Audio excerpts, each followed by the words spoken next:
On our way to the Hoover Dam, and there's this scenic overlook. Check it out next to the highway.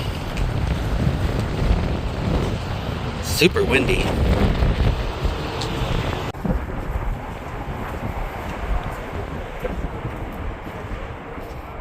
I think that's Lake Mead.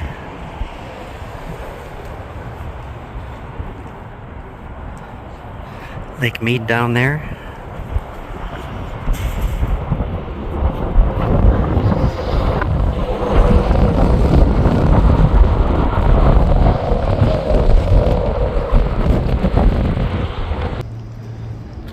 This is where we parked here. Level 4.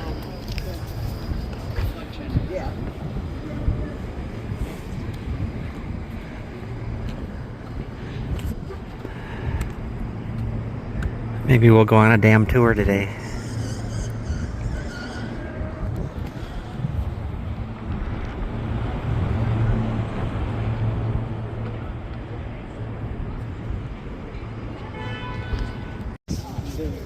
Oh, with the bridge in the back.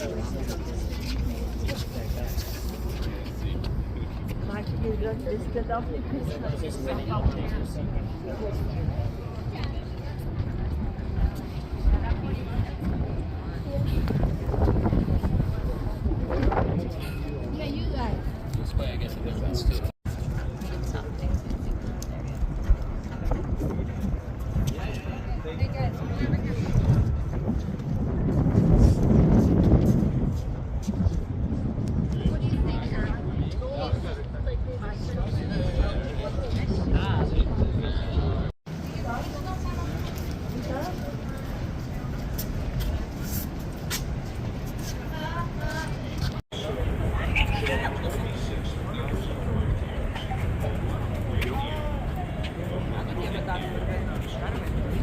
Не мусиш щось тут зробити таке навіть.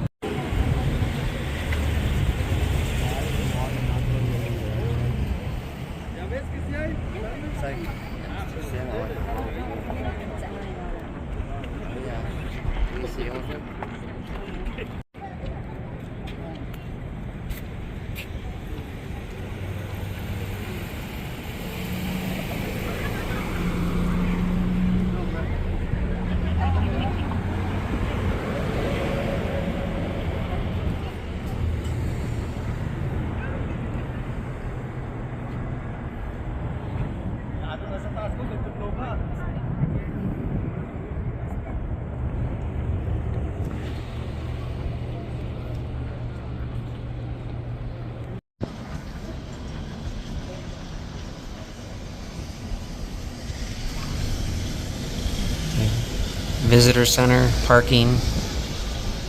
We are taking the dam tour today. It took 2 years to divert the water. They made tunnels to divert the water so they could build this. And then it took, I think, another 4 or 5 years to build it. It was done 2 years ahead of schedule. So I think it was opened in 1935, 1936.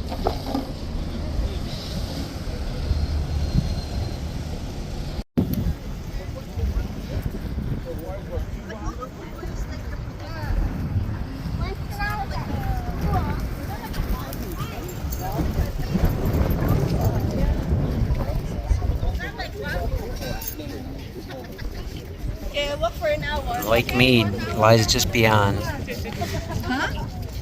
This might be considered Lake Mead, I don't know. Look at how high that's been.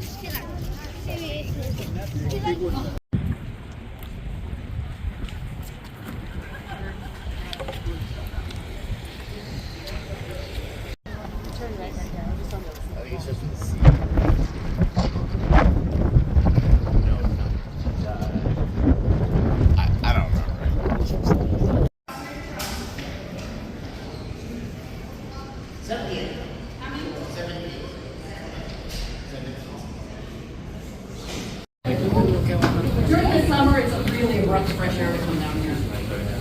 Yeah, head on down this way, guys. Follow Lucian. I'll see you guys in a couple minutes.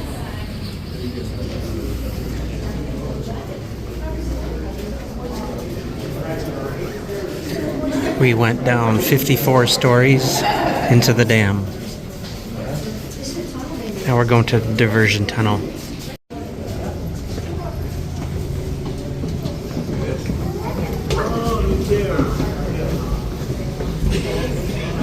Oh, wow.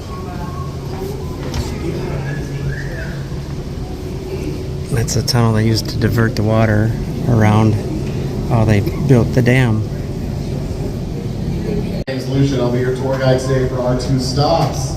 And our journey began at the visitor center, located right around this area here. We then descended about 537 feet down to this passageway here in orange.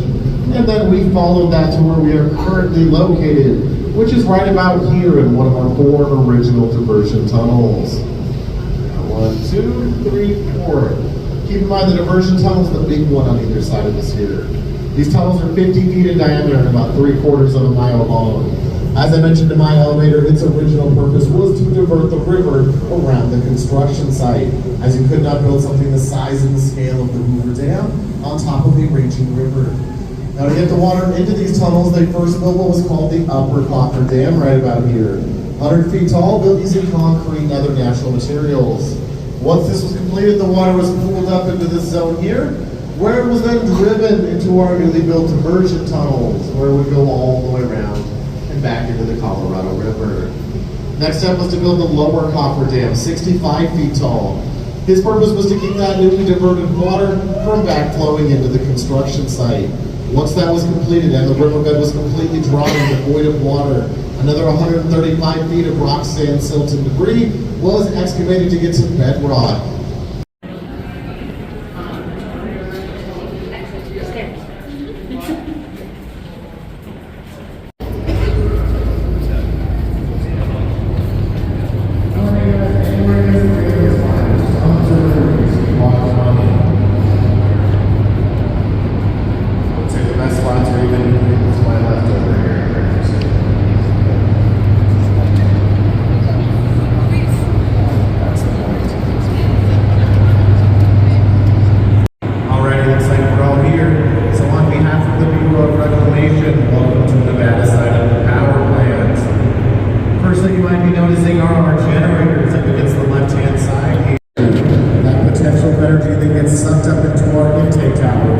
Rushes through our penstock pipes, converting to kinetic energy. That kinetic energy then hits our rotor. The rotor spins around at about 180 revolutions per minute. We call that mechanical energy. That mechanical energy is then converted to electricity or electric energy. Each one of our generators produces about 130 megawatts of power apiece. That power is then divided up to goes to Arizona, and the remaining 25% goes to Southern Nevada. You guys look down for me next to this rust-colored wheel surrounded by the fence on the floor here. This is our pumped-in water wheel. We have 2 of them, one on the Nevada side, one on the Arizona side. They both generate about 2.4 megawatts of power, and that powers everything in-house here at Hoover Dam. So my microphone, the lights, the elevators, anything you can imagine that requires electricity are powered by these pumped-in water. And the other one's set a little further back in the room there. They ride on these big orange tracks that go all the way up and down this room. And they carry maintenance supplies and other heavy objects around the room to the different generators. Each one of our bridge cranes can lift about 300 tons worth of weight. And I don't know if you guys realize, but that is a ton of weight right there. Actually, the first time in Hoover Dam's history that we've had to do this. So you guys came on a pretty cool day today. What you're looking at right now is the rotor section of the generator. And the last thing that they had to do was replace all of the electromagnets around the outside of the rotor here. There's about 40 magnets total. Each one of those magnets weighs about 4 tons apiece, or about 8,000 pounds apiece. When he's all done, he's going to weigh something close to about 560 tons. So they will actually need both of our bridge cranes in order to lift him back into his home position on Nevada 3 once they complete the job. Alrighty guys, I used to be a teacher. I like to quiz people on occasion. Let's see who's been paying attention thus far. Which direction do we think Lake Mead is located? So point to where you think the big body of water is located. What do we think?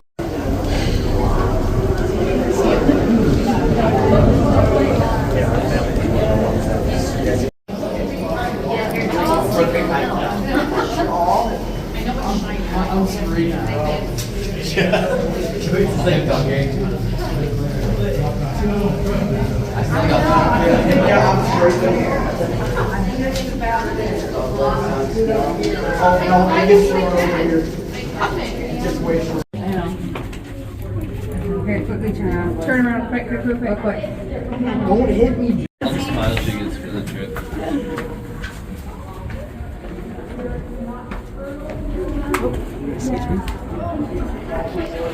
Wow.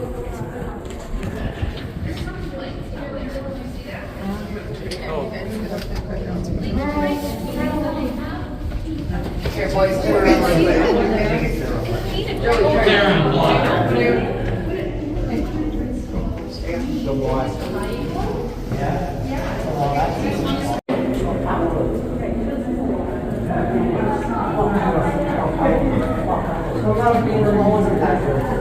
Korean barbecue. Away from 0 plus 50. That's where you're at in that block of concrete. So, N block 0 plus 50, O block 0 plus 20 or 10 for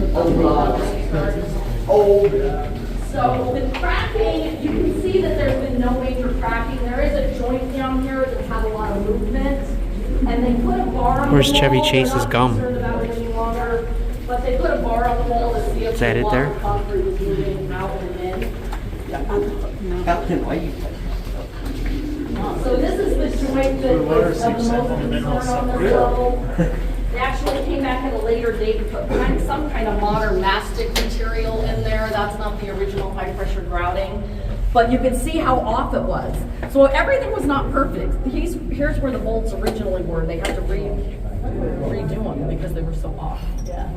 Yeah, so I mean, they worked with the conditions, but you have to think, every time I thought when I first started working down here as a young person, this is an engineering masterpiece, everything is perfect. Oh, I see one of that. But especially with the electricians, water lines and electrical lines, even on the final blueprints, are not where they're supposed to be. They never did an as-built. They would move stuff and never change it on plans. I'm standing near the earthquake sensor. Up and down, right? Oh yeah. Yeah. For a sprint. Yeah. Like that. Real fast. Yes, they're no slouching on this tour.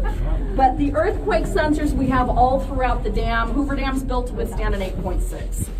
Been in a 5.2. Wow. No damage. According to Steve, some of the cracking on the balcony, the cracking in the flooring came from, but that's just me. But it could have been both, so I'm not gonna, don't get mad at me, Steve. Well, they knew they couldn't budge the dam structure itself. No. They knew this dam is pretty impenetrable. I mean, people wonder, I was worried when people said, Yeah, that's deep. Those are the new steps? but it's so. And these are the old steps? Or is it the other way around? I know, I'm kind of like. And I'm working. And I'm like, and where do you? There's how many? 770? Yes. Yeah. We do have. Almost 800 steps. I mean, we can call and say. Yeah, absolutely. Our radios are sketchy and my cell phone doesn't work, so we still have to have landline.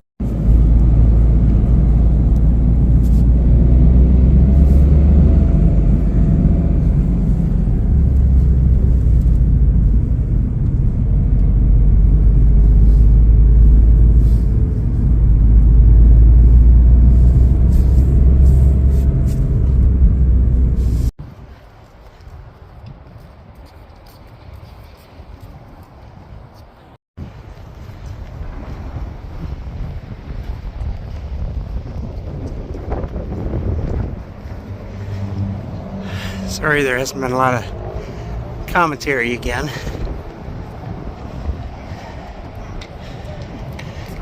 Going up to the bridge.